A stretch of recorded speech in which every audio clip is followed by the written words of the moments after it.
This is the second part of that film about money. In our last installment, we learned that money is not a thing. Money is somebody's debt, somebody's IOU. And not just any old IOU, but IOUs piled on top of IOUs in a seemingly endless chain.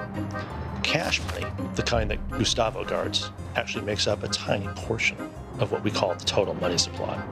And we learned that banks actually keep very few of our dollars in their temple-like vaults.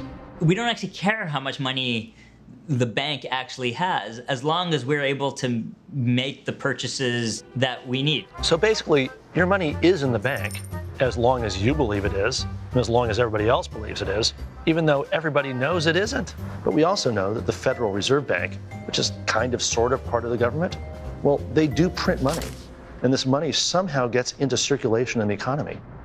How do they do that? Here's one way. You could load up a lot of big bags full of fresh new $50 bills, pick them up in an airplane, and each day over a period of a month go to a different American city and announce that at 12 o'clock we're going to open it up, the airplane flying over the city, and everybody should get out there with a garbage bag and collect it. Would that increase the money in circulation? Absolutely. Who would it benefit? The people who had big bags in the right cities at the right time. We don't do that. What we do is a very peculiar procedure. The Federal Reserve basically gives the money under various conditions to large banks. End of story. And it gives them the money and it says, please take this extra money that we're giving you, most of the time cost-free, and please lend it into the economy so it circulates. You know, lend it out. The banks cooperate since they're getting cheap or costless money, which they then lend out at interest. This system has gone on steroids since the economic meltdown of 2008, with the Fed and the U.S. Treasury pumping literally trillions of dollars into the banking system.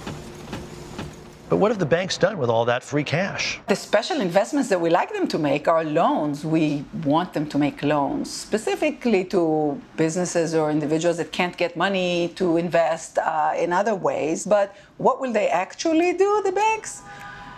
Kind of whatever works for them. Well, banks have options. The option we had hoped for was that they would lend it out to individuals and to businesses, and so the money would circulate. The banks decided to do otherwise. They said to the government, you know, you are running a big deficit. Here's your solution. You need to borrow the difference. This magic can be done if you borrow money from us. And here's very important for you to understand.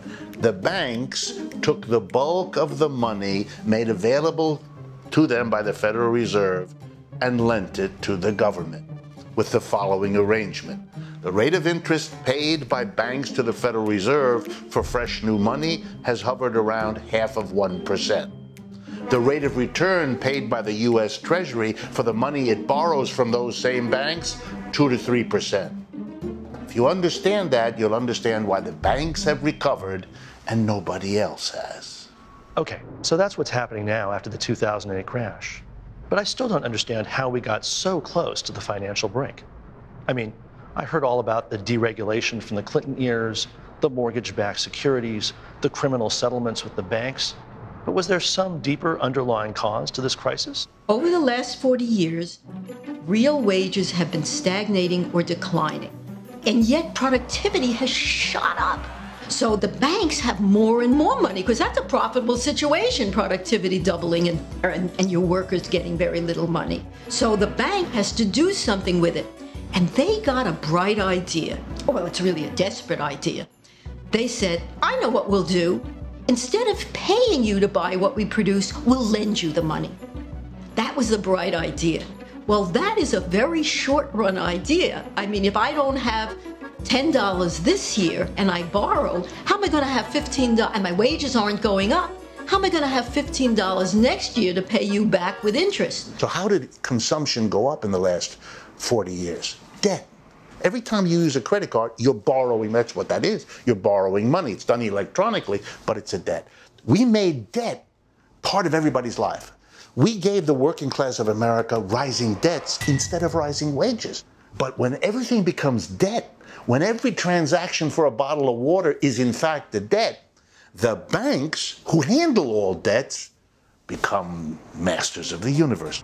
But at the end of the day, whether it's tax dollars, the Federal Reserve printing money, or your deposits, isn't it our money that the banks are playing with? You're lending money to the bank when you deposit money. And this is what we forget.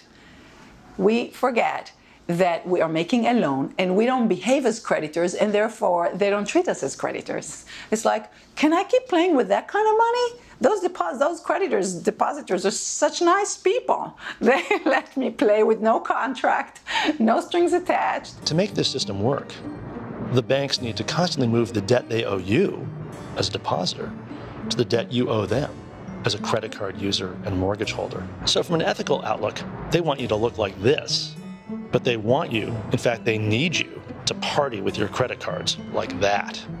Which is probably why we're all a little bit confused about what our society wants us to be. I mean, think of it this way. We spend $1 trillion a year on advertising, making irrational appeals to ourselves to buy stuff that we'll have to borrow money in order to own. The goal is, in fact, to make you act like a bank, to take your short-term earnings, your paycheck, and turn it into long-term debts, credit card balances, and mortgages.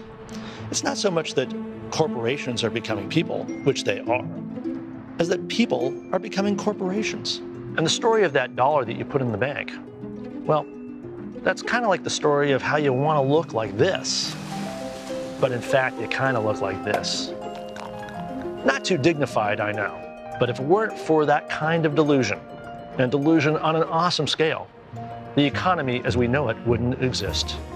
And if it's any consolation, though it's probably not, banks need the same delusions you do. Which is why I wish that banks would go back to looking like temples. You know, in the olden days, the very center of the temple, the Holy of Holies, well, it was empty, but at least it was something you could believe in.